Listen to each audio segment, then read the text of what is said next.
How we doing, everybody? And welcome into Wisconsin Sports on the Go with Trage. I'm your host, Trage. We are coming back. It is a Wednesday. It's a fantastic Wednesday. It's kind of snowing outside today. I was not expecting snow. It's snowing now. It's kind of getting still blood. It is still blistery out there. Oh my goodness, is it cold? It is just frigid cold. I did figure out though, it's a talking point.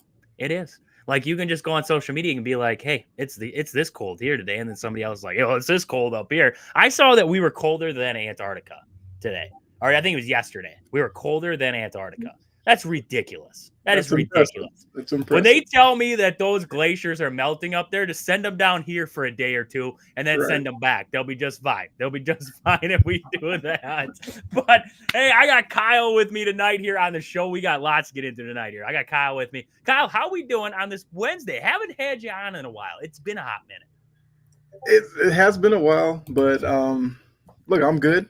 You know, it was cold down here.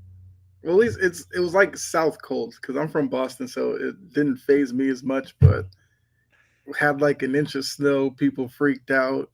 I'm just looking around like, okay, this is just the normal. Like, this is a light winter day of Boston, but you know, it is what it is. But I'm good. I heard New Orleans got, what did New Orleans get? Like 10 inches of snow? That is ridiculous for New Orleans. That's nuts, yeah. Because they canceled the Bucks game for the night against the Pelicans. Yep. They were supposed to play tonight here, and it got postponed because of the snow. And I was like, are you serious? And they're like 10 inches. I thought maybe like an inch, and everybody was freaking out. But 10 inches is more than we've gotten in Wisconsin yet. Like, we don't have snow.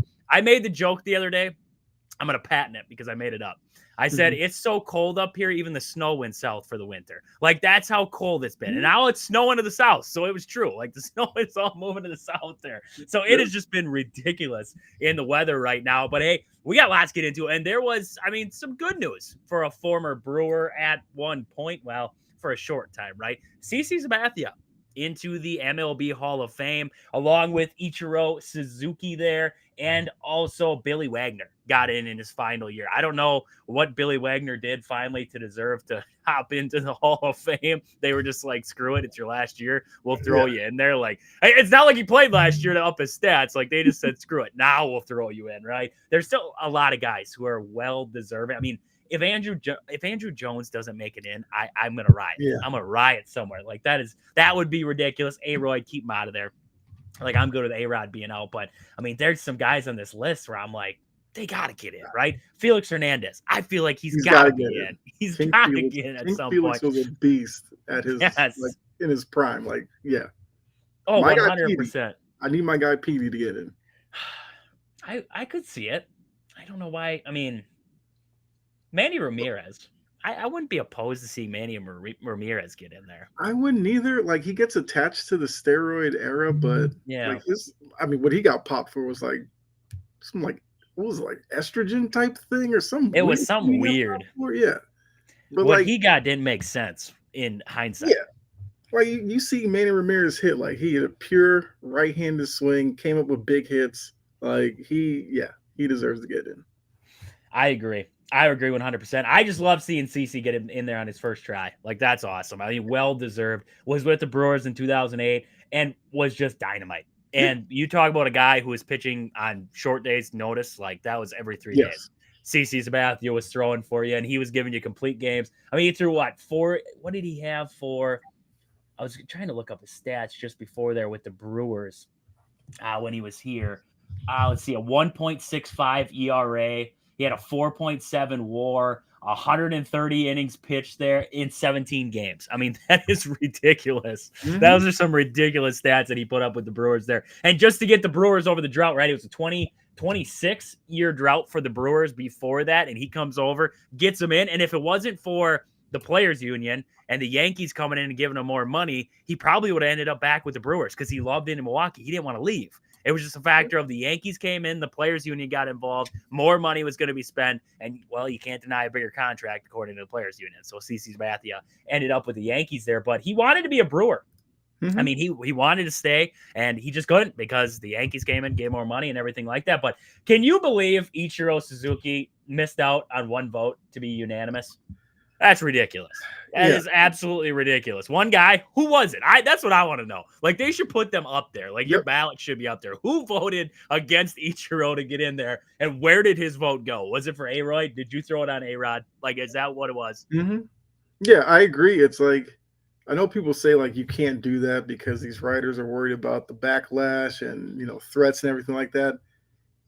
If you didn't vote for him and you had a valid reason that wasn't like agenda driven, you should have no problem explaining yourself. But if you wanted to hide behind some agenda, like you didn't want him to be unanimous or some like frivolous reason for not voting for him, yeah, I don't want to hide too. Because the more people we find if they do it agenda based, the more people will question their validity on the panel.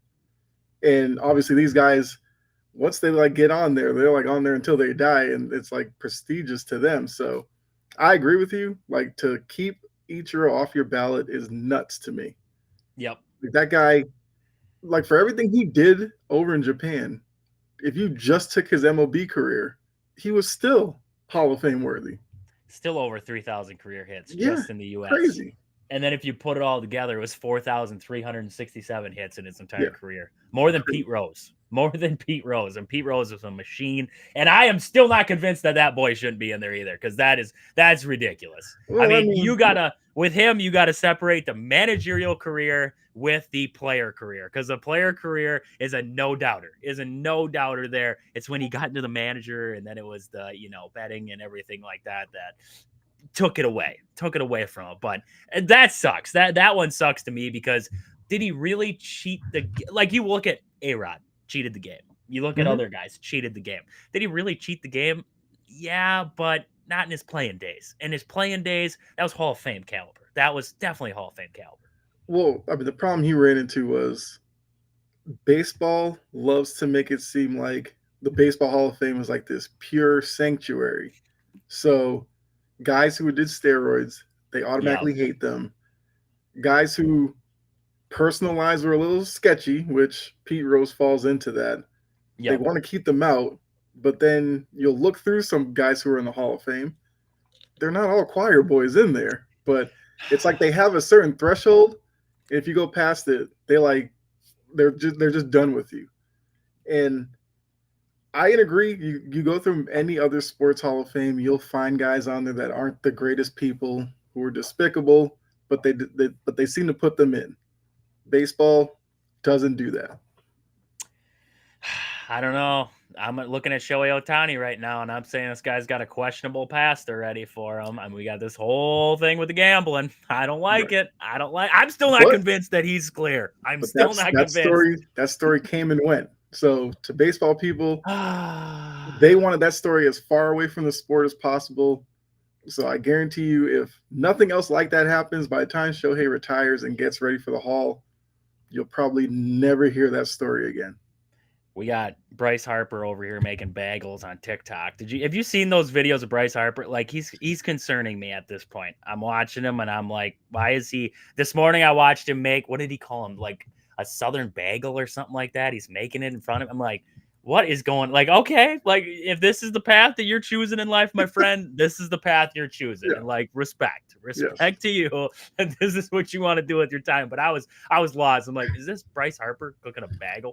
He looks like a guy who probably had like a niece or something go, hey, Uncle Bryce, ever heard of TikTok? And he was like, what is that? And then he's like, oh. And then he's like, I'm just going to film whatever. And it's just like, I get where your heart's at. But one, he looks kind of crazy in like most of them. Those coffee ones, he looks out of his mind. Right? He looks like he's been doing something in the bathroom stall, and then he came out and he made this video for TikTok. Which, I mean, hey, more power to him. Oh, man. Oh, geez. So, yeah, the MLB Hall of Fame. I mean, Bryce Harper could be there at some point in his lifetime there, but right now, CC Sabathia, Suzuki, and Wagner all getting in there. I did see a list of guys who will be eligible next year, I believe, and the list is actually interesting. Mm-hmm. Ryan Braun, Cole Hamels, Edwin Encarnacion, mm-hmm. Alex Gordon, Shin-Soo Choo, Howie Kendrick, and Matt Kemp. Now, what makes it interesting to me is Matt Kemp and Ryan Braun, because the MVP, Bronny took it from Kemp, and then, the whole steroid thing and everything like Mm-hmm. that. And everybody's got their own argument on that one, and I'll stand true on my argument, but we're not going to have that talk right now because I don't want to have that talk right now. I still love Braun, but there's another guy, Ryan Braun.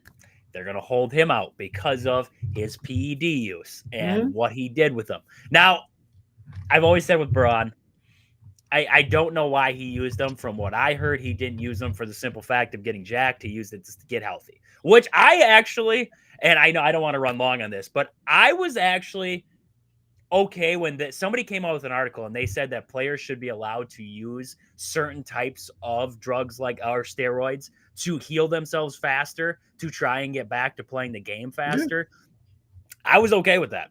Mm-hmm. Like if there was a way to regulate it, a way to control it, a way to test it and keep everything underneath wraps and control, I know it's going to be hard, but I would be okay with that. Like if that's the path that their doctor or whatever wanted to choose for them to get them back on the field faster, I'd be okay with that. Like I would not be opposed to that whatsoever. I get that there's a time and a place, and we'll see if the baseball or the NFL or anything gets to that point. I don't know, but I've seen people talk about it, and it said that it's supposed to work. If it did, why not? Like Mike Trout, get him healthy, keep him on the field. Like that would be huge. That'd be huge for the game of baseball, because I honestly forget when Mike Trout's even playing or when he's not playing. Like they told me, I remember, was this last season he came back for like a day and he got hurt again, or he came back for a week and got hurt again. It was like, I didn't even know he was back. And then all of a sudden he said, oh yeah, he's got a career or season-ending injury. And I'm like, what? I'm like, I didn't even know he was back for the year. Like, okay. So, I mean, I wouldn't be opposed to it, but that's going to be an interesting list, I do think, with Ryan Braun and Matt Kemp on there, just because they had that feud with the MVP when Bronny won it back in the day there. So it's going to be interesting to see who gets in, or if anybody. I don't know. Do you see anybody on that list who you're like, they're a first? I don't know if any one of them guys, because Braun, PED, Matt Kemp, he had a good start. Cole Hamels. Yeah, maybe Cole Hamels, maybe. But I don't know. Like, I see the guys who get snubbed out of the Hall of Fame currently, and I'm looking at his list, and it's like, I don't see a guy like, I don't think Edwin or Alex Gordon or Sinshu Chu or Howie Kendrick, I don't see a guy on there where I'm like, yep, like that's no doubt. Mm-hmm. Yeah, I think Cole Hamels probably gets the most votes out of that group, but like there's still names like we just mentioned, like Andrew Jones, who missed out this past year, who will probably get in next year, and King Felix will probably get a higher percentage. I feel like Pedroia probably gets a higher percentage. I mean, Pedroia Rookie of the Year, multi-time champion, batting champion, stuff like that. Like Carlos Beltran. Carlos Beltran, I think, should get in next year. So when you look at the votes that those guys will get, the crop coming onto the ballot next year, I don't see any first ballot guys on there, but Cole Hamels should get the most out of that group. Francisco Rodriguez, maybe. David Wright he's just got hurt all the time. He was cool. I mean, he was cool when he was healthy, but he just got hurt all the time. Chase Utley hurt himself in that slide that he had into second base when he broke Ruben Tejada's leg. He hurt himself right there. I think he hurt himself in the eyes of a lot of baseball purists. You're talking about getting pure guys in there. He hurt himself when he did that. I still remember that. I still remember that to this day, and they still tried to say that it was illegal, and that was bad. That was bad there. So we'll see. Ryan Braun going to get on the Hall of Fame ballot going into next season there. So, Kyle, I got you back finally. Oh, my goodness. It took forever to get you back down here on the show. But we got to talk Bucks, because we haven't talked Bucks in a while here. We got to talk Bucks. Currently, the Bucks on a 4-game win streak. They've won 7 of their last 8. Lost that game to the Knicks where they got completely just annihilated once again. The Knicks have their number up there. But outside of that, I mean, it's a win against the Spurs in there. They got that win against the Magic. They've been putting together a pretty good run here. I mean, look at that Knicks game. Brunson just went off on them there. But Pelicans game got postponed tonight here. They have the Heat coming up next year if they get out of New Orleans there. I don't know what's going to happen there, because I heard that flights might get canceled and everything like that. So we'll see if they make it to the Heat, but probably, I would assume. But Kyle, I mean, looking at this Bucks team, we're getting closer and closer to that trade deadline. And I've seen the talks of this massive 3-team deal. And I just saw somebody report before. I don't want to get ESPN Plus, so I'm not going to look into that even more. But somebody did like a 5-team deal, and I'm not even going to look into that. But they're talking Bradley Beal to the Bucks. I don't see, and this is just my opinion, I want to get your take on it. I don't see how that benefits Milwaukee. Be honest with you, because Giannis needs the ball. Dame needs the ball. Mm-hmm. Why would you want to add a guy into the lineup who needs the rock? He needs to have the rock 24/7. Why do you think they want him out of Phoenix? He doesn't fit the fold. You got Book, you got KD. You can't handle another guy who needs the rock. It's the problem of when you put together super teams. You need guys who aren't afraid to share the rock. Look at the Yep. Celtics. Look at Yep. Jason Tatum. Look at Jalen Brown, Porzingis. Those guys don't care. Jason Tatum doesn't care if he gets 20 and Jalen Brown gets 40. If they win the game, it's all right. Giannis and Dame, they'll share the rock. Sometimes I get a little irritated watching Giannis. He gets a little trigger happy, but other times I'm like, okay, sometimes you just got to go. Dame, same thing. But I mean, this Bucks team right now, Middleton, that's your big three, right? At this moment. I don't see how Beal gives you an upgrade. I don't. When you think like if you don't watch basketball, right? And I'm not going to say that I sit here and watch. I watch more college basketball and NBA. But when you don't watch basketball, you're like, yeah, Bradley Beal, that's a big time name. Like, get him to Milwaukee. That's a superstar. But then when you watch him play. He doesn't fit. He doesn't fit Milwaukee. I would honestly rather take Jimmy Buckets, if I'm going to be honest with you. I would rather take Jimmy Butler than take Bradley Beal. Because I just don't feel like when I look at the two, that Bradley Beal fits better than Jimmy Butler. I feel like Jimmy Butler would fit better in Milwaukee. Now, do I want either one of them? No. No, I'm going to be honest with you right now, and I'm going to let you answer that question, and I'm going to get into it. I don't think the Bucks making a trade right now is going to fix it. I don't. I really don't feel like there's one glaring weakness that you're going to be able to address. You might be able to grab somebody, sure, but I don't think you're addressing enough problems to get you past the Celtics, Cavs, Knicks. I just don't feel like you are. So, Kyle, I mean, do you feel like a Bradley Beal coming to Milwaukee, do you think that's the fix? Do you think that's the fix in Milwaukee? You think it would work? Yeah, because I've seen a lot of the same rumors that you have. I mean, I got probably way too deep in the weeds with some of these 4 and 5 team deals that are out there. So basically, from what I'm gathering, these moves give off the impression that the Bucks are kind of done waiting for Middleton to look like he did a few years ago. So if you're going to move Middleton, you're probably taking on somebody's contract as well. And if you look around the landscape, the two names that are out there are Butler and Beal. Butler wants to end up in Phoenix. If Phoenix is going to get Butler, Beal has to be on his way out. So Milwaukee probably thinking we'll get in on these talks because what I've seen is like Portis and Middleton are going elsewhere. You're bringing in Beal and I think a couple of picks, which the pick part like that pick does you nothing this year. Beal, if he's on the court, Beal can play off the ball. He can also create for himself when he's healthy. Problem is the past couple of years, you can't rely on him. And when I'm looking at the Bucks team, it's they need to get younger, they need to get more athletic. I don't think Butler, because I know you say you'd rather have Butler than Beal, but you don't want either one. I don't think Butler solves that. I don't think Beal solves that. So if you're going to get Bradley Beal, he needs to understand his job is going to be available when Giannis gets double and triple teamed and he kicks it to you, knock down an open three. If you have to step in a little bit, knock down jumpers for Giannis, you'll fit in perfectly. For Dame, it's like if Dame's getting pressured, needs another ball handler, Beal can ball handle, get the ball up the court, and then you can kind of operate your offense. Like, I agree with you. I don't like either one. But at least with Beal played with John Wall and played second fiddle to John Wall. So he knows how to play off of a superstar. Well, at least off of a star, because I don't know if John Wall necessarily was a superstar, but he knows how to play off of players. So that part, I guess I see that maybe being the appeal. And because, like I said, Middleton just has not looked right since he's come back to the point where they like benched him and they're trying him as like a 6-man type of role. That's what I'm gathering from this. It's like they're done waiting for Middleton. Maybe Giannis is done waiting for Middleton to be Middleton, and that's what's facilitating some of this. Yeah, because I mean, you're giving him 31 mil a year. to give you this production right now. Yeah. I don't know. I keep going back and forth with this Bucks team because I'm like, they're good enough to compete. I know Mhm. they can go and compete with the Celtics. I know they can compete with the Cavs or the Knicks on a good night, right? On a good night.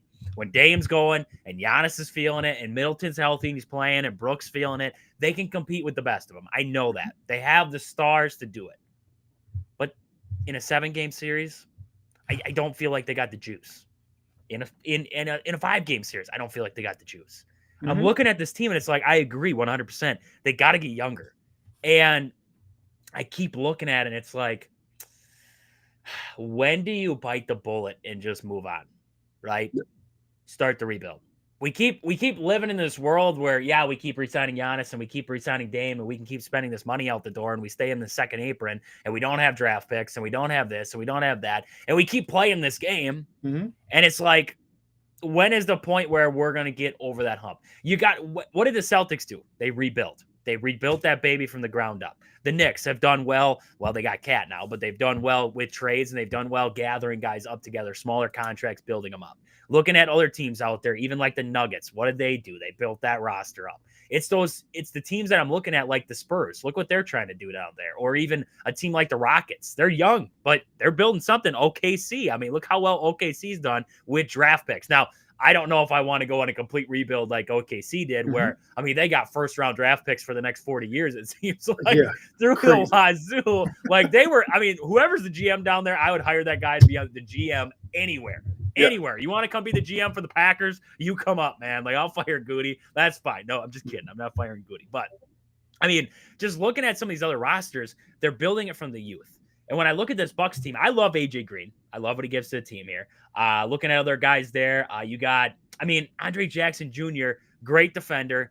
I don't know how well he's going to progress offensively. He gives you a little bit, but not a lot. I love what he gives you defensively. He's got that grit to him. You need a guy like that. I mean, Mhm. I'm never opposed to a guy like that. Draymond was the same way. He's not a Draymond player, but he gives you that kind of grit, the defensive attitude versus having another offensive threat. So I like that. But I look at the rest of this roster. It's like Pat Connaughton not cutting it for you. Bobby Portis is getting a little bit older. He's giving you minutes. He's giving you buckets, but is he the answer? I'm looking. Is he slower? Is he good defensively? Can he get after guys? I look down this roster. Gary Trent, I thought he lost a step this year. I thought he Yeah. was going to be a lot better defensively. I don't know if he's what I thought he was going to be. I mean, I would give Ryan Rollins more time, but I guess, it's up to Doc, right? We're all faith in Doc at this point. Doc's not giving Ryan Rollins a minute, so that's whatever, I guess. Brooke Lopez, you have no big behind him. Not a big with athleticism, Yep. which I have constantly said is the problem. You throw Bobby in there, sure. Bobby can give you minutes, but he's not your big. He's not playing a big. He's Mhm. your power forward guy, and he's stepping in to be the side. I feel like this roster construction to me, their hands are tied. There's not much they can do. Like, there's not much they can do. They can sign random guys off the street, right? They can get it to Dwight Howard or something like that. But what's that really going to answer your problems there? I look at this roster and I'm like, okay, we got Dame and Giannis, but after that, where's your scoring? Where Yeah. does your scoring come from? Because, I mean, you even look at the stats here for this team. You work your way down. You got 31 from Giannis, 25 from Dame. Next highest score is Bobby Portis with 13. I mean, that's quite the dip off from top to Yep. bottom there. And then you look over at teams like the Celtics, and it's like pretty darn even across the board. Now, it's hard to build a super team like the Celtics there, but the Bucks are kind of at this point right now where it's, where do you go? Where do you go with this? Because I come to the feeling of, at some point this thing's gonna hit a wall. It's gonna hit a wall. And then you're gonna completely strip it down and rebuild. Now the question is, do you have assets when you do that? So when is the point where you jump on it and say, it's not working? We're fourth in the conference right now, but do we really feel like we're fourth in the conference? Because when I look at the Eastern Conference right now, it's like, yeah, you have, I mean, the Cavs up top Mhm. there, they've been playing really well this season. Yep. And then you have the Celtics and the Knicks. You feel like you're better than the Pacers. You feel like you're better than the Hawks, the Pistons, the Magic, the Heat, the Bulls, 76ers, the Nets, everybody else. You feel like you're better Yep. than them. But you're stuck in fourth. You're stuck in fourth. You've been passed by. And that's where it gets to the point where you got to start trading guys for assets. You got to start moving on from guys, trying to build this thing back up. Keep your core together. I think you keep the core. Like, I'm good with keeping I don't know about Middleton at this point. I agree with that. I just don't know. They moved him out of the starting lineup because they're trying to get a cohesive unit. Doc's trying to get a cohesive unit, which I understand. Like, you can't have a guy consistently in and out of the lineup. You need consistency. So I agree with moving him out of there. But then what's a good is a $31 million guy coming off the bench. Yeah, he could be out there for crunch time. Yeah, but he's not you can't count on him, right? It's like the Packers with Jair Alexander. You can't count on him. You don't know. You don't know when we get to the postseason if he's going to be available, when he's going to be available. It's a day-by-day process. Right now, Giannis is day-by-day, but you know he's going to play because it's Giannis. But outside of that, I look at the rest of this roster, it's like, I got AJ Green. I mean, he can bang. We know that he can hit shots. He could fill in that Middleton spot. So why not move on from a guy like Middleton at this point? Well, I feel like the problem you run into is because you won a title recently. So that puts pressure. You have a guy in Giannis. You're considered a small market in terms of the NBA. So the pressure is always there to constantly compete. Otherwise, there's the fear Giannis wants out. And look, we've seen the past couple of years, there's always that story before the season where it's like, does Giannis want to be traded and all that? We'll probably hear, I wouldn't doubt if we don't hear it at the trade deadline, even though we kind of understand Giannis is going to be there. But when you have a guy like Giannis, who I get the impression that Giannis feels like if he's on the team, we better compete because Giannis is going to go all out to win every game. He's durable. Even when he gets hurt, it's like he comes back pretty quickly. He's still one of the more athletic, dangerous guys in the open floor, which is why I kind of think if the Bucks decide to get kind of younger, they might be able to play a little bit faster more often, which would make Giannis even more dangerous. But this is kind of the team that they have. And I agree, like if you're going to bring in somebody, I'd rather see you bring in an athletic big. Yep. Because Portis on a good team would be a small ball 5 and like a bench 4, which is kind of what he is. But at times it's like he has to be the athletic big man between he and Brook Lopez. And Bobby Portis isn't the biggest guy, and he's not even the most athletic. So that's why I was saying, like early on, it's like any deal Milwaukee makes right now should be for athleticism and youth. Bradley Beal doesn't give you that either. But like I said, they probably look at it as we're paying Middleton this much money. He's not even a starter anymore. Why keep him? Yep. And at least for Bradley Beal, it's like, once again, if he's on the court, I would take Bradley Beal, the scorer right now, over Middleton. And because of Middleton's injuries, his defense isn't what it used to be. So he kind of loses out on that end as well. And just really quickly, like for Phoenix, if they do this as well, Jimmy Butler does not drastically improve their chances either. No, you're flipping 1 for 1 at that point. Exactly. I mean, it's not changing anything down in Phoenix there. I don't know what the Bucks are going to. I'm going to be honest with you. Like, if they flipped Brook Lopez for an athletic big and got an athletic big out of that process there, I don't know if that would upset Giannis. Like, I love Brook. Don't get me wrong. I love Brook, but 12 a game right there for him. I mean, he's got 4 rebounds per game. What is he? He's a 7-footer who's giving you 12 a game and 4 rebounds. Never been a great rebounder. I've never understood that. Yeah. I mean, what is he giving you production wise? I think at some point we need to just accept that these guys, when it comes time, we need to trade them away. I get their fan favorites. I get that. But at some point, you just got to move on. And I think at some point here, you got to move on from some of these veteran guys and try to get younger, like you're saying there. A guy like Brook Lopez, a guy like Chris Middleton, see what's available. See what's available out there. Try to grab athletic big. Try to grab some wing players who can shoot it a little bit, but are also good on the defensive end. Try to grab somebody to put alongside Giannis and Dame. You know who your scorers are. Giannis and Dame are your big two. You need to just have average guys who can play defense, a little bit of athleticism along with them. I think you can find that. I think you can find that right now, and I think you can dump a little bit of the salary along with that and set yourself up a little bit better here. So, I mean, we'll see what the Bucks do. Trade deadline's coming up. We'll see what they do. They're going to be in action again. That's going to be tomorrow night against the Heat. We'll see if that game happens, if they get out of New Orleans or what's going to happen there. But We got to get to an ad break. We're a little past the ad break here. We're going to get to an ad break. Come back. We're going to talk about the Badger game from last night. They took on UCLA. Talk about that game. Hunter's got a hockey report we're going to get to. We got lots to get into yet. So make sure you guys check us out on the backside of the ad break. This show is brought to you by these fantastic sponsors. Pittsville Farm and Home Center. At the store, they serve you anything from hydraulic hoses to red roses. Stop in to see the awesome crew at Pittsville Farm and Home Center in Pittsville. Next, we have Sport and Spine Clinic of Greenwood. Have you been injured recently, whether it was at work, shoveling snow, or mowing the lawn? Stop in and see Chad at Sport and Spine Clinic in Greenwood. He will get you right, get you back to work, back to shoveling snow, back to mowing the lawn, doing whatever you were doing, feeling better than ever. And then we have Game Day Supply in Onalaska. Do you have a sports club or team? Are you looking for some sweet custom uniforms or apparel? Check out the awesome crew at Game Day Supply in Onalaska to help your team get the sweetest. All right, we are back. I want to get to this Badger game from last night there because, Kyle, I don't know if you had time to check this one out at all, but I tell you what, when I tune into Big Ten basketball, I hate when I have to watch about 50 free throws be shot in an entire game, and a team's in the double bonus with like 7 to go. That absolutely drives me nuts. This game was so poorly officiated, it's not even funny. And the Badgers shot a lot of free throws. So you're sitting there like, why is he complaining about that? The Badgers shot a lot of free throws too. I'm complaining about the whole spectrum. I'm complaining about the whole thing. This was a terribly officiated game. And if you don't believe me, Badger enthusiast over there on Twitter, he's a fantastic. He always posts these great posts about Badgers and everything like that. Great page to follow there. But he posted a video today that I watched, and it was of the foul they called on Kamari McGee.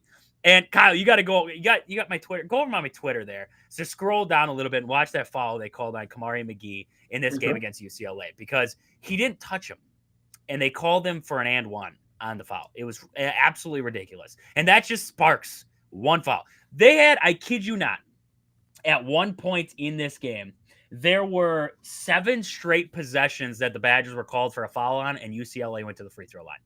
7 straight possessions. That is absolutely ridiculous. Absolutely ridiculous. At some point in a physical game, because when you have a team like UCLA who plays physical, and you have a team like Wisconsin who's going into their place, you're going to get a physical basketball game. You have to bite the whistle. You have to swallow it for a little while. You just got to let the boys play. When it looks like a real foul, when it looks like somebody got completely obliterated, blow that whistle. Blow that whistle. But all night long, no offensive fouls, no charges, nothing. Not calling anything. Wisconsin would go in, they'd hit a guy, no call. UCLA would go in and hit a guy, no call. Late in the game, John Tonje goes in, puts his shoulder down, boom, charge. Blow the whistle. Perfect timing, right? Badgers trying to make a comeback. Perfect timing in there. It was, oh my God, whatever could go wrong, but that's not the reason why the Badgers lost. That's just what irritated me watching that game. Did you see that one over my Twitter there? Did you see that shot? I did. Yes. Yeah. That was ridiculous.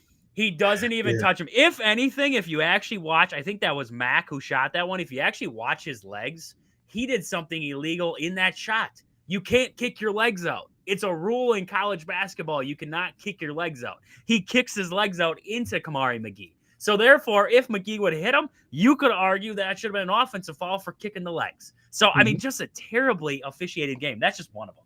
That's just one of them. You go on Badger Enthusiast page there. He's got he went through every bad call from last night, posted all the videos. I mean, it was just rough. It was just rough all the way around. But, I mean, that's not the reason why the Badgers lost this game. That's just a pretty darn good reason. Right. I mean, UCLA was at the free throw line. They lived there. But, I mean, you look at this game. You have 2 guys off the bench for UCLA who gave them, 41 points? 41 points on the night there from 2 guys off the bench for UCLA. 2 guys who, you look at a guy in Ade Mara, who I am telling you now, he is going to be Zach Edey 2.0. He is going to be Zach Edey 2.0. He's going to get all the calls. He's 7'3". He's going to get all the calls. We're going to hear a lot of complaining. It's going to be a lot of complaining from me because he's going to get a lot of calls. He averages 5 points a game. Yep. 5 points a game. And he goes out there and he drops 22 points against the Badgers. They just had no answer for him on the inside. They have no answer for him on the inside there. And then Sebastian Mack, I'm going to tell you this now. I love John Blackwell. Love him. He had a great offensive night. He put the team on his back for a little while there. Love that guy. He's going to be up there for Big Ten Player of the Year. I believe it. But I'm going to be honest with you. Mac was his daddy last night. That was his Mac daddy. He was all over John Blackwell. He had no answer to slow him down. Sebastian Mack was on a burner. 19 points in them 24 minutes. I mean, those two carried UCLA to the win. Carried them to the win last night. The Badgers did not help themselves, Kyle. 13 turnovers. And those 13 turnovers were costly. They were bad. They could not handle the press. They started out, again, sloppy in this game. It's same thing against UCLA. They had 3 turnovers in the first 3 possessions. This game here started out sloppy once again here. UCLA put the pressure on them. They were all over them. Wisconsin wasn't able to even get the ball past half court. It was disastrous from the start. And it just went like that throughout the game. There was moments where UCLA would dial up the pressure. Wisconsin would turn the basketball over. It was just that kind of game. You go on the road in the Big Ten. You go on the road to UCLA in a physical environment where the refs are calling like they were. You turn the basketball over 13 times, you're going to lose that game. The biggest one of the swing of the game was, though, the intentional foul they called on Wisconsin going into the half. Wisconsin was up 9. They're up big. They at one point, I felt like they could have pulled away. It felt like they were pulling away. And there was a 4-point swing going in the half. Jack Janicki, Wisconsin had fouls give. Jack Janicki, guy got past him. He reached in, grabbed the ball, was reaching for the ball there. They called him for a clear path foul, gave him the intentional foul there, got the shot, got the 2 free throws there, and then they got the ball back, ended up scoring 2 more there. 4-point swing heading into the half. All momentum was in Wisconsin's favor. It flipped back going to that second half there. And it was just, I mean, you think about the game, ended up as a 2-point ball game there late. That's 4-point swing going in the half is huge. That's huge in a game like this. So that definitely hurt there. Looking across the board, though. Turnovers killed you. Only 3 steals, too. I mean, you talk about a team in Wisconsin who you look at it, UCLA, they had 6 steals in this game, 3 for the Badgers there. UCLA only turned the ball over 7 times. 7 times in this game. So there's your difference, is the turnover battle. And you cannot lose a turnover, especially on the road. We talked about it. Absolutely. On the road in the Big Ten, you cannot lose a turnover battle, and that's exactly what the Badgers did. I mean, you look at the box though. If I didn't give you the final score, I just told you Wisconsin shot 25 for 49 from the field, 51%. They shot 15 for 30 from downtown, hit 50% of their threes, and they hit 18 for 21 at the free throw line. I don't think you would tell me the Badgers lost that game. I don't think anybody would have told me that. Defensively, the Badgers struggled. And like I said, it was a big fella, and it was slowing down Mac. 2 answers that they could not get. And that was I don't know. I wanted to say that's on Greg Gard. I'll be honest with you. Because I just mentioned it. John Blackwell is getting owned by Sebastian Mack. He was getting completely torched. Switch John Tonje onto him. I don't care who Tonje's guarding right then. I don't care. He's not torching you. Put Tonje onto Sebastian Mack and just let him ride. Because at that moment, John Blackwell could not defend him. He could not defend him. And you were just hurting yourself by leaving him on there. And I get, you're like, oh, well, he's going to figure it out, right? John Blackwell's a big guy. He can figure it out. He didn't.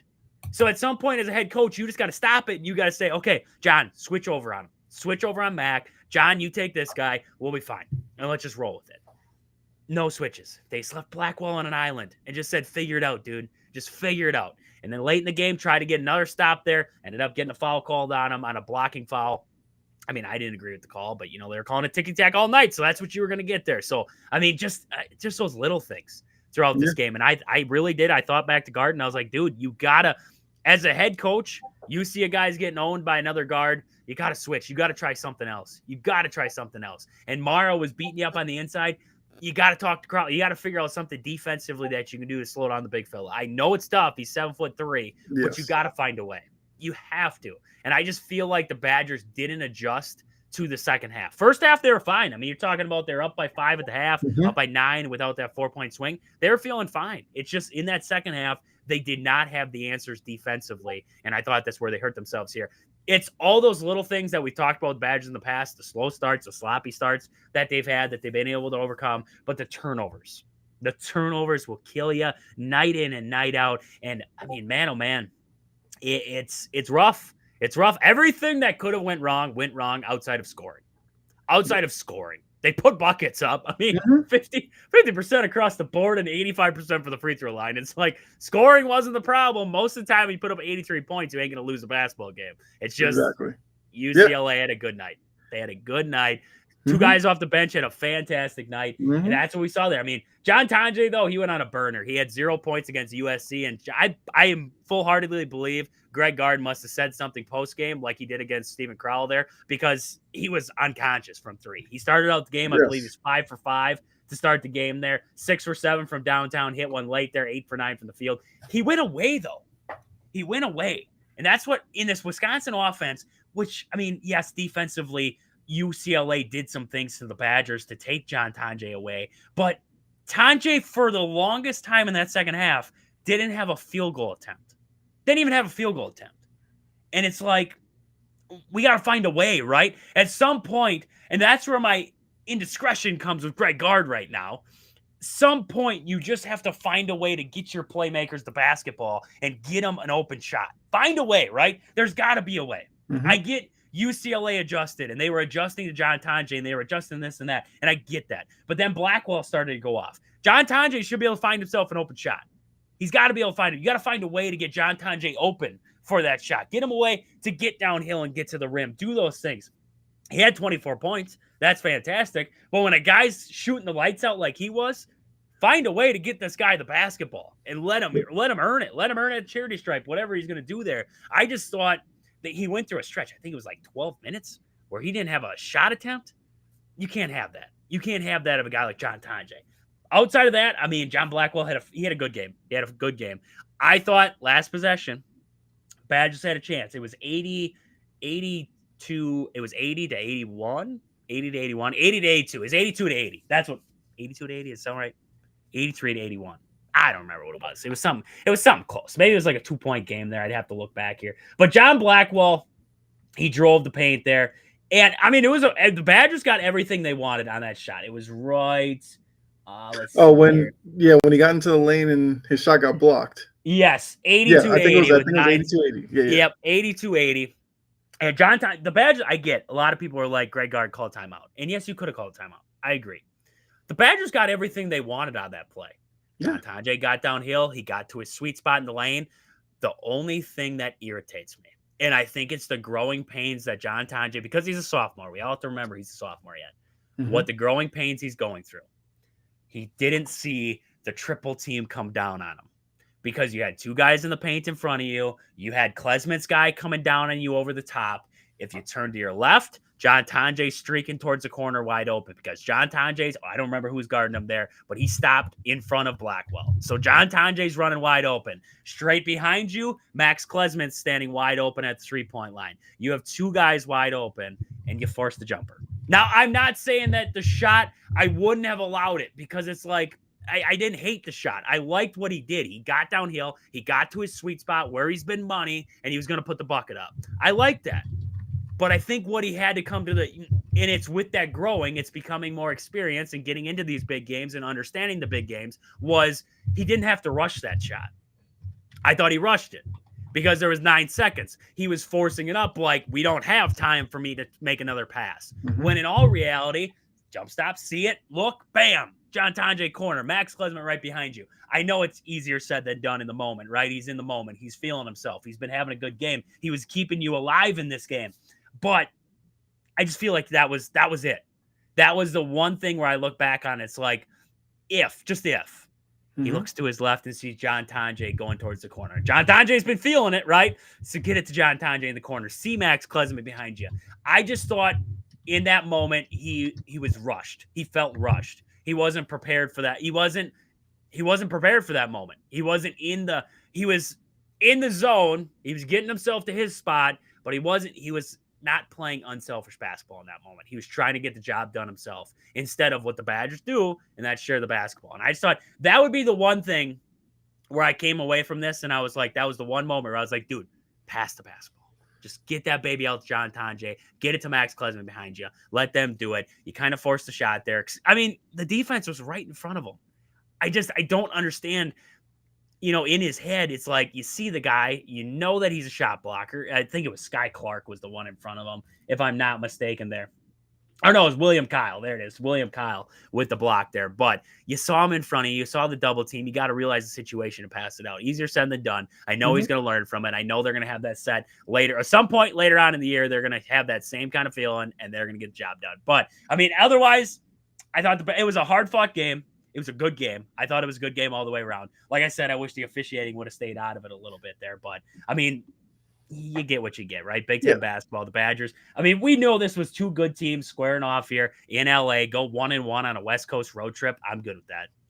Now you come back home, take on Nebraska. Kyle, anything else you saw off this game where you're like, that kind of stuck out to me or anything like that? Yeah, it was like two quick things. I know, got to move on. It's Mara, who, when I was watching it, and they put up the graphic that he averaged like 4 points a game. But if you did not know that and watched this game, you would think Mara was like some budding superstar. That I don't get it. I don't. They just have do they come up not with utilize them? But it's just like, they used them in the post when he had smaller guys on him, which I think speaks to probably Wisconsin being a smaller team, because Mara's not the biggest guy, but he had height on whoever was guarding him.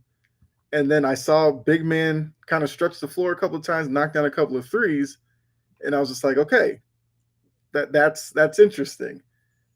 I thought in the second half, when Wisconsin, who had the lead at the half and then lost it and was kind of back and forth, it seemed like at several key moments defensively, they lost track of certain players on UCLA that led to UCLA scoring a bucket and kind of extending the lead out a little bit or regaining the lead. And look, that can happen on the road. Like, as you mentioned the turnovers and everything. Like, turnovers at home, you kind of make up because your crowd's in it, they're making noise, and the road team can kind of lack the ability to capitalize on them. On the road, you have turnovers, they kill you, because all turnovers do is get their crowd into it, and then they're feeling really good about themselves. And that's what I noticed. It was like key moments, Wisconsin, the defenders would be too much of ball watching and then lose track of their man. UCLA would have a quick switch of the floor, cross court pass, and then another pass off of that, and they got kind of an open jumper. That's where Wisconsin, if they look back on this, they'll see like 4 or 5 kind of possessions where that happened. If they clean that up, they win this game. Yep. And the other stat that you did bring up, the 3-point shooting, Wisconsin outscored UCLA from 3 by 27. It's usually hard to lose a game like that when you shoot 50% from the field and as well as they shot from the line. But once again, the 13 turnovers counterbalance all of that. So, like you said, hard-fought game. Wisconsin should be fine, but it's definitely something that they can learn from early in the season. Yeah, no, if you're a Badger fan coming off this game and you're like, we're screwed, I would quit being a Badger fan. Like, I don't know how you come off this game depressed about this team realistically. Yeah, I agree. I had it in my notes over here. I just noticed it too as you were talking about it. The rotations for the Badgers, getting out on shooters, their rotations were slow. And like you said, ball watching, they weren't getting back to guys. It was slow. Guys were getting open. Look at early in the game there, UCLA started out on a burner. And it was because Wisconsin wasn't getting out on their guys. They were slow. They were slow getting out there. It's like they were caught, like you said, staring off into the distance there. So I would 100% agree. Defensively, we've talked about it before. This Badger team has got to get a boatload better there. Turnovers are killers and continue to be killers for this Badger team. 13 is too much. 13 is too much. And it seemed like the turnovers were at crucial moments too, especially the ones in the second half. You were putting a run on, you turn the basketball over. It just kills momentum. It kills momentum. It gives UCLA all the momentum in the world back there. So, I mean, this Badger team, you clean up those few mistakes. This team, if you clean up the mistakes, they're hard to beat. I don't care who you are. I don't care who you are out there. This is a hard Badger team to beat at this point here. When they shoot the free throws when they shoot the free throw line like they do, get to the line, knock down threes, this is a tough out for any team out there. And they got a tough stretch. I mean, they got Nebraska. They're going to have a little easier stretch there, but then they're going to take on Purdue, Illinois, Oregon, all back-to-back, Washington, and then Michigan State there. So they got a tough little stretch here coming up of Big Ten basketball. So we'll see. Nebraska coming up on Sunday. We'll get into that game here on Friday. We'll talk about that game on Friday here on the show, though. So we'll get into that one. Right now, we got to get over. Kyle, you got a fact of the day? You got a fact of the day for me real quick? I do have a fact of the day. Perfect. And look, this is right up your alley. All right. So on this date, 1964, the world's largest cheese was manufactured. It weighed over 34,500 pounds. Wow. What kind of cheese?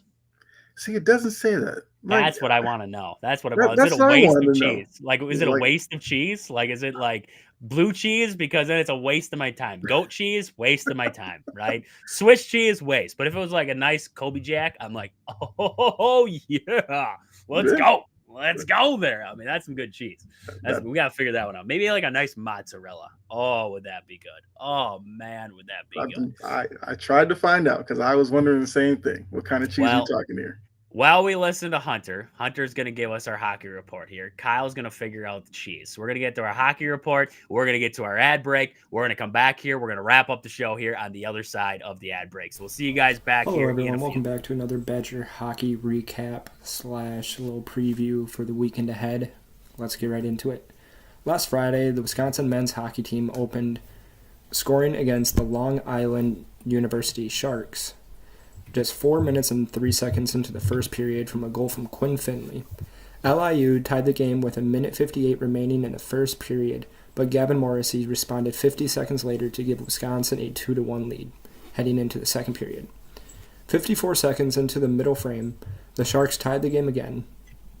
Logan Hensler scored his first career goal with 10 minutes and 8 seconds left in the second period on a power play to reinstate Wisconsin's lead.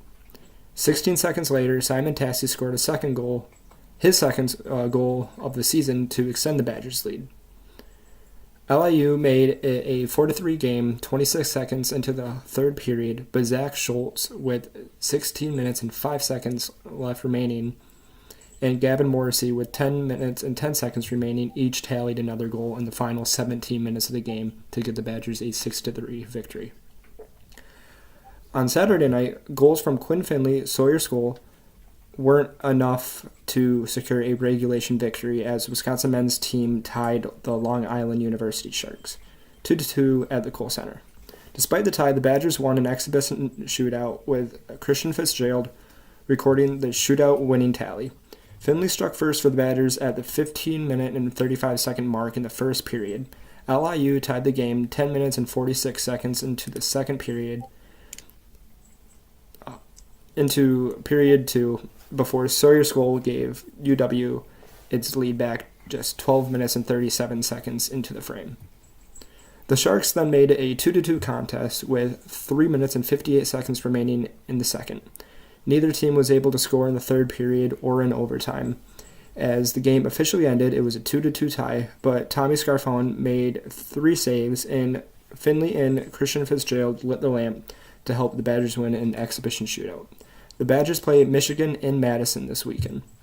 And that Saturday night was just kind of another story, I feel like, the last couple of seasons. The Badgers, they're terrible in overtime. They really got to find something that works because clearly what they're doing is not working.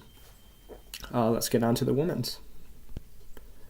On Friday night, the number 1 Wisconsin women's hockey team dominated St. Thomas with a 6-1 victory, thanks to senior captain Casey O'Brien and sophomore Cassie Hall, who each scored twice. Ava Murphy and Lila Edwards also found the net, extending the Badgers' unbeaten run to 11 games and keeping their perfect record against the Tommies. Wisconsin started strong, with O'Brien netting her first goal on the power play and adding another with a feed from Kristen Sims. Finishing the first period with a 2-1 lead, the first goal marked O'Brien's 50th point of the season, making her the first NCAA player to hit that milestone this year. In the second period, the Badgers continued their offensive surge, scoring twice in the first 5 minutes. Hall increased the lead with help from Kelly Gorbatko. I butchered that last name, I'm sorry. And Lacey Eden before Murphy scored her second of the season, putting Wisconsin up 4-1 after 2 periods. The third period saw Hall score again, followed by Edwards sealing the game with a final goal. Goalie Ava McNaughton was solid in the net, stopping 25 of 26 shots for her 22nd win of the season. Then on Saturday, Layla Edwards stole the show with a phenomenal 4-goal performance, leading Wisconsin to a 11-1 rout over St. Thomas. Edwards became the first Badger to record a natural hat trick since O'Brien did in 2021, and the first to score 4 goals since Cassie Hall did against Lindenwood in September of 2023. This weekend, the women's hockey team plays in Madison against the St. Cloud Huskies. So if you're in the Madison area or got nothing looking forward to this weekend, Saturday you got 2 hockey games in Madison.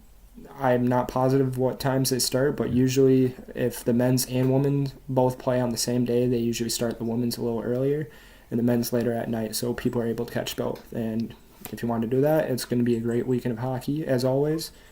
And like I said, or I've said it plenty of times before, you got to go watch the Wisconsin women's hockey team. That's Wisconsin's number 1 sport. I mean, we're a hockey school. But they don't get the recognition that they deserve like the men's basketball team does or the football. Go pay attention to Wisconsin women's hockey. It's quite fun to watch. And that's it for this week. I'll see you next week on Wisconsin. This show is brought to you by these fantastic sponsors. Marshfield Motor Speedway, located 3 miles outside of Marshfield on County Road H. Tons of family fun for all ages. Great food, great drinks, great racing. I cannot think of a better way to spend a summer day or night than down at the track. Next is Sports Scene in Marshfield, Wisconsin, located at the Marshfield Mall. Get down there and see Al. He has everything you need, from sports cards, memorabilia, jerseys, model stock cars. He's got it all. Sports Scene in Marshfield. And then we have Peggy Sue Bestlick, Century 21. Do you want to find your dream home or maybe looking to sell your current property? Let Peggy Sue Bestlick at Century 21 help you with all of your housing or property needs.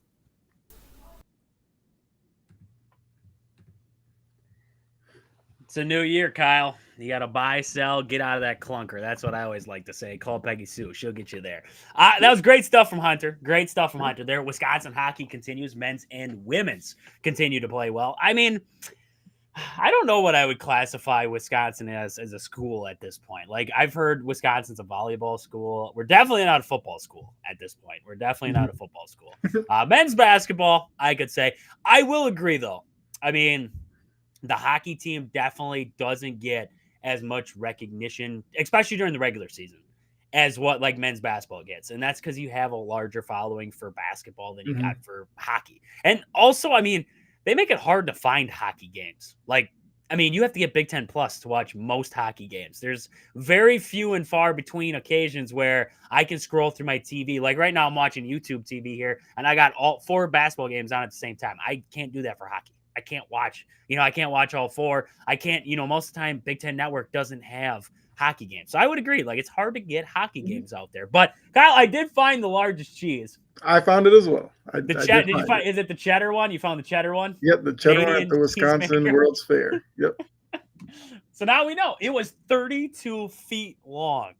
Yeah. That is a large chunk of cheese right there. Like, how do you haul that? Like, how do you even I mean, how do you haul that son of a gun? Picture I found, they're like hauling it on the back of a big truck with a long trailer. So I mean, it's a World's Fair. Like, that's where you find that kind of stuff. That is awesome. Like, do you think they let people eat off of that when it was all? I see it. I got that picture now that you're talking about his large trailer there. World's largest cheese. I see that now. Holy crap! And they got it's like a glass windows around it too, so you can examine the cheese while it's sitting there. That's awesome. That is just absolutely awesome there. So, Kyle, let's get to one more. We gotta wrap it up with a intense question here. Yeah.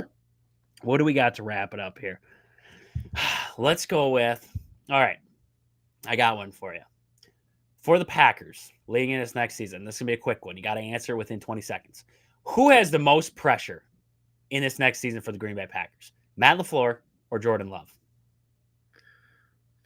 I would say Matt LaFleur. Because I think for him and the front office, I would get Jordan Love a number 1 receiver. I think the wide receiver group is a good group, but I think what we've seen, Watson is always going to get hurt at some point every year. You would like for him to be your number 1, but If you told me next year they went out and got receiver X, Watson was your 2, and then Reed and Dobbs were 3 and 4, that is a very dangerous wide receiver group. And in that division, you won 11 games this year. You expect the Lions to take a step back because they're losing coach after coach right now. And the Vikings, look, if you can predict them winning 14 games next year, go ahead and have at it. But you expect those 2 teams to fall back. If Green Bay is an 11-win team again next year, you are in the running to win that division. And I think they have to go get a number 1 wide receiver to do that. I agree with you. That was longer than 20 seconds, Kyle. You screwed it up. I know. Longer than 20 seconds. That's my bad. I'll be better next time. I'll be better next time. It was a tough question. It was like a Jim Nantz, Tony Romo moment there. Like I was Tony Romo giving you this elaborate question, and you got to answer it within like 8 seconds before the TV cuts out. Like that's what it felt like right there. But I would agree. Just to wrap it up here, I would agree there. I think it's on Matt LaFleur. I do. I think it's on Matt LaFleur. I think, honestly, Jordan Love, he proved to us that he's got a little bit. Now it's on Matt LaFleur to try and play to Jordan Love's strengths. I think that's what he did in 2 seasons ago. This last season, I don't feel like he played to Jordan Love's strengths at all. I think he tried to utilize him in the wrong way. I did. I thought the play action game went away. I thought that, injury did not help Jordan Love at all, with the scrambling ability and everything like that. So I think it's on Matt LaFleur's next season to bring it all together. Be that leader in the locker room, bring it all together. But it's a big offseason, and Gutekunst said that, and we're going to talk more about that come Friday here on the show. But it's on Gutekunst too this offseason here. He's got cap space now. He's got money to spend. Go out there, make some trades, bring in some pieces. The window's open now. Open now. And that's going to be, and anybody who's watching right now, that's going to be the big thing we're going to talk about on Friday. The window is open now for the Green Bay Packers. It's not open in a couple of years. The money all starts coming in a couple of years with all these young guys. The window is open right now. It's what you're going to do with that window while it's open, and that's what we want to talk about Friday here on the show. So we will get to that Friday here. I want to thank you all for tuning in tonight here on the show. It was a great show. We got some exciting news coming soon. I got a meeting on Friday. And then we're going to have some exciting news coming Friday here. So hopefully I can announce that here on the show, but we'll see how it goes there. But I'm going to a meeting, and then we'll have that exciting news for you here on the show. So with that, for Kyle and myself, this has been Wisconsin Sports on the Go with Trage. Thank you all for tuning in. We'll catch you guys back here on Friday